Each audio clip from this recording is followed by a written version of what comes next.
Hey, everybody. Thanks for joining us. Welcome back. We're continuing through Ruth. An interesting intersection today. The third chapter of this book, a lot happens. And we sort of mentioned yesterday as a little bit of a preview that in some ways this chapter asks you to make a decision about some of the things that are happening. And what I mean by that is that there is language and there is storytelling in this third chapter that can be read on the surface or can be read as something else. And we'll try to do our best to point it out. I don't think it will be upsetting. I hope that it isn't upsetting. But there's some interesting things going on here as we now really narrow our focus in this third chapter to a relational moment between Ruth and Boaz. And hanging in the balance is the bigger questions that we've talked about from day one, that these are women who are in a vulnerable position, and to secure their future, they have to find a way forward. They have to maybe take some risk or have some initiative. And I think we begin to see all of those things at play here. So just a very quick recap before we get into that part. Just remember that at this point in the story, we know that Naomi and Ruth have kind of fallen under the care of a man named Boaz. Naomi's just told Ruth he's a close kinsperson, and Naomi has said, stick in his field, stay with him so that nothing could happen to you. And then we were told that the harvest season had kind of come to a close. And so now we move into the rest of the story. I think I'm going to read just the first 5 verses here because there is a surprising amount to unpack. So chapter 3, verse 1, Naomi, her mother-in-law, said to Ruth, "My daughter, I need to seek some security for you so that it might be well with you. Now here is our kinsman Boaz, with whose young women you have been working. See, he's winnowing barley tonight at the threshing floor. Now wash and anoint yourself, put on your best clothes, and go down to the threshing floor, but do not make yourself known to the man until he's finished eating and drinking. When he lies down, observe the place where he lies, then go and uncover his feet and lie down, and he will tell you what to do." And Ruth said to her, "All that you tell me, I will do."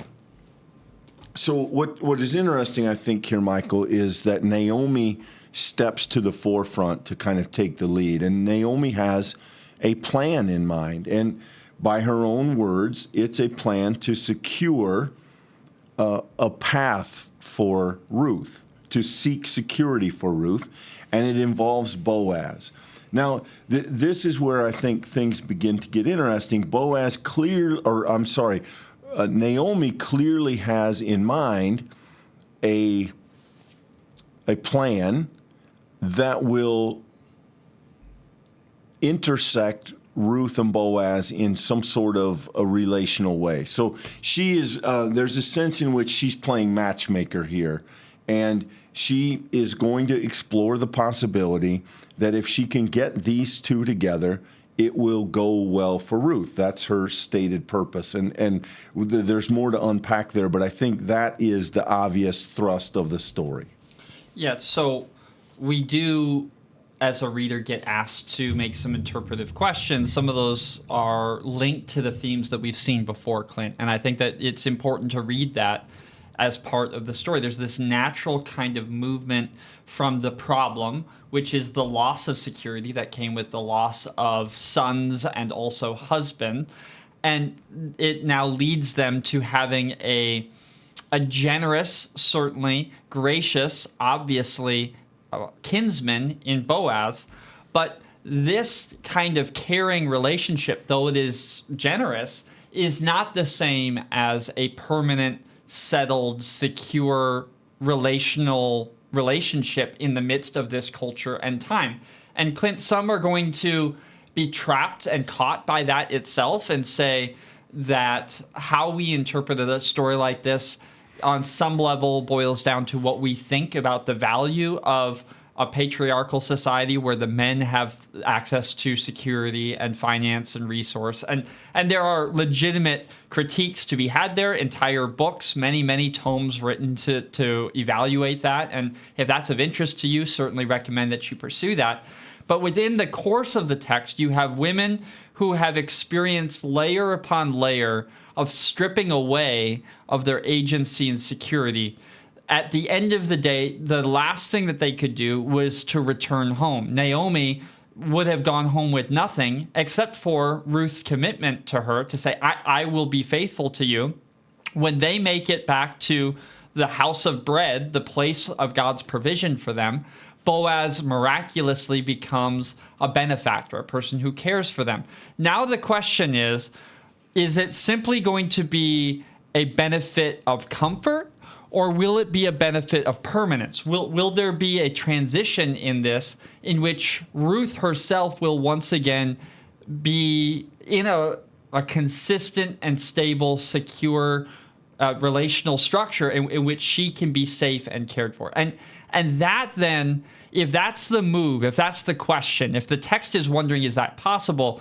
What we see Naomi doing here is a deep celebration of some cultural values of the Middle East, certainly the idea of savvy thinking, possibly making use of a situation, the idea not to use trickery in a negative way, but the way of sort of affecting a situation with some risk, but towards a positive end. I mean, there's a lot of cunning in a text like this. And one of the things that we as the reader are going to explore as we see the story go on is when these two women take a big risk, what's going to happen, and how do they conceive of that risk? And there's a lot of these sort of details built into the story as we see it unfold here. Yeah, and this is where I think you get to the point where you have to make some decisions about the text. I mean, Naomi says here, wash and anoint yourself, put on your best clothes, go down to the threshing floor. Now, women weren't typically allowed or supposed to be at the threshing floor. The word threshing floor is also a place that's kind of associated with rowdy behavior. So it's sometimes there would have been partying and things happening there. And then we get into these series of words in Hebrew that are used in a variety of ways. So there's this word when he lays down to sleep. The word sleep there is also used for sex in some places in the Old Testament. The word uncover has a sexual connotation to undress. It's not always used that way, but in other parts of the Old Testament it is. And then the word feet in Hebrew, just as we do in English, there are euphemisms for genitals, and feet is one of the ways that Hebrew, the language, will sometimes talk about male genitalia. And so, again, none of that is outright saying that this is a sexual encounter, but when you add it all up, there is a sort of sense that maybe what's happening here is that Ruth is offering herself to Boaz. He's been kind to her. Now she's making it known that she's available, that she's interested. And Naomi kind of coaches her in that. Now, that can be offensive at many levels. It can be offensive that women have to resort to sexuality to find their place in the world. That is historically and often culturally true. And it's unfortunate, but it may be part of the story. It may also be that the women are just using the tools at their disposal, and that Ruth has seen in Boaz a future. Naomi is helping her move that direction, and that this is the blossoming of a relationship, and she wants to let him know that she's interested. I think ultimately the point is, at some point, you have to come to terms with how bold do you think Ruth is being in this text. And you can read it modestly. And I think that's a tougher reading, but I think the language will support you if you want to take this very modestly, or you can read it a little bit more aggressively and maybe a little bit even to say racy. And I think the text may support that as well. So I do think the author kind of gives us a choice here. What do you think is happening? What do you think's going on? How friendly do you think Ruth is being? I think those are all right there in the text. I don't have great answers, but I want you to know that there are those questions, because under the surface of this story is a much more adult and much more complex story than you might read just without knowing some of the details. Make no mistake here that leaving details to interpretation and careful use of words is not an accidental inclusion in the text. I mean, the people who told this story, who wrote it down, who passed it on through thousands of years so that we could study it here together today, these are incredibly intelligent human beings who have thought very carefully about the core story being told and the point to make in it. And I think it just make known that human lives have ambiguity, and so does this recounting of these human lives. There's some question about what happens in the night. There's some question about what is going to transpire as these women take their fates into their own hands in very real and substantial ways. And I think that the fact that there is some interpretive room is actually not a problem for an interpretation of this text, but actually an invitation. It's actually an opportunity, because it provides for us a way of recognizing that even in the lived experience of the people of faith, you have the foreign Moabite woman who shouldn't be coming back with Naomi by any sort of racial or historical precedent, but yet is a woman who should not be showed generosity and grace to by Boaz, but she is. And that very same woman now is going to ask a question. In the dark of the night, she's been instructed, go and take the future into your own hands. And though that very interesting way of phrasing, he will tell you what to do. A sort of open admission, a literal statement in the text that the next step won't be yours, right? This is yours to do, and then we'll see what happens after that. And I think that there's a kind of trust in that. There's a kind of faith in certainly what might happen with Boaz, but maybe even behind the scenes, we've seen God at work, and Boaz has been an instrument of that work. So there may be some God will be faithful to us in the future. There's a lot of themes here, and I think the abstractness and the openness of the text to interpretation is not there by accident. And I think that instead of us trying to lock it down, I think it's generally wise in a text like this to let it be open enough to still speak to us from different vantages. Yeah, I don't think we want to get forced into a false choice where we have to say it's A or B.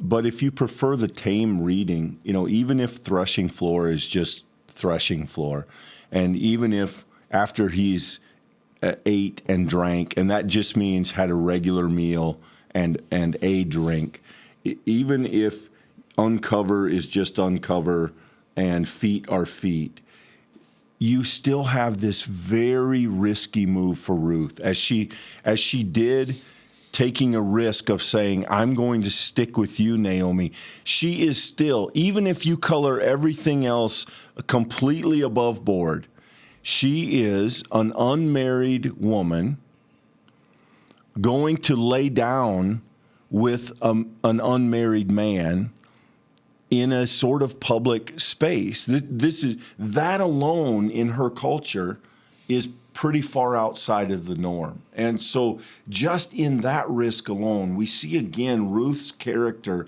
of being willing to step outside of what might be normal to find a way forward for herself and Naomi, her mother-in-law. And I think we see a courageous woman. I think we see a sort of unusual woman, at least as far as we know. There aren't other stories really like this. This isn't a trap in the way that we see some stories in, say, Judah and Tamar in Genesis. Yeah. But this is very different than that. But there is some sexuality here. There's some flirtation. There's some question mark, and Ruth is willing to chart those waters in order to provide a measure of protection for herself and particularly, I think, for her mother-in-law, Naomi.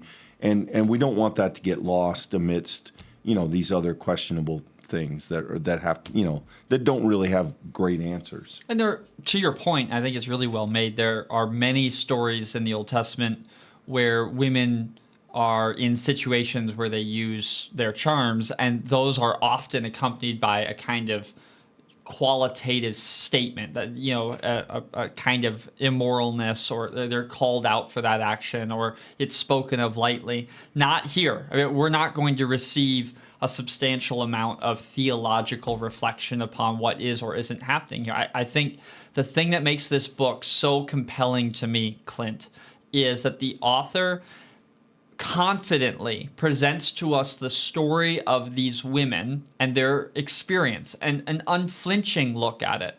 And this author, I believe, expects that if we look closely at these women's lives, we will not only see what is happening because of their action, the agency that they have, but we're also going to see God at work in some mysterious ways. There's a kind of narrative trust in recognizing that faith is not just the things that we profess, but it's the things that are lived out. And this book exemplifies that in real human ways. So is this a story that defies simple sort of moral judgment? I think it is. It's also an invitation to recognize that the human life is full of these moments where things aren't easily boiled down and choices are not simple ones and zeros. And one might look back on your life and see any number of those that either went well or you feel like didn't go well. But the author of Ruth presents this picture, I think, with the invitation, hey, look even deeper.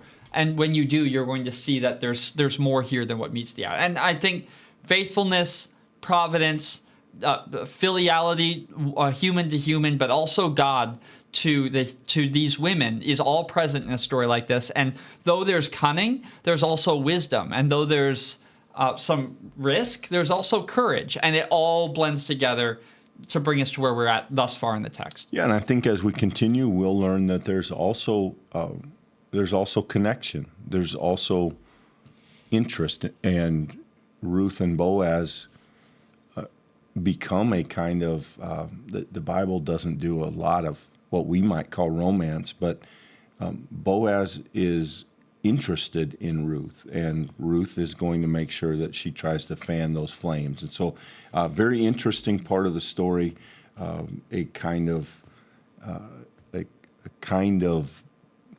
moment in the Bible that lends itself to a little bit of the adult world, not so much in the sense that it's explicit, but in the sense of mining the depths of the ways men and women are attracted and relate to one another, and how these relationships play out in this story, I think is unique. We don't have a lot of, I can't think of a lot of other moments in the Old Testament that are like this one. And, again, that makes Ruth stand out. We're grateful that you would join us for this part of the story. There's a lot more to come. So if you haven't already, subscribe. We would love to have you join us for the remainder of this study. Like this video if you found it interesting and intriguing. It certainly helps others find it in the midst of their own study. And we, of course, look forward to seeing you as we continue the study together tomorrow.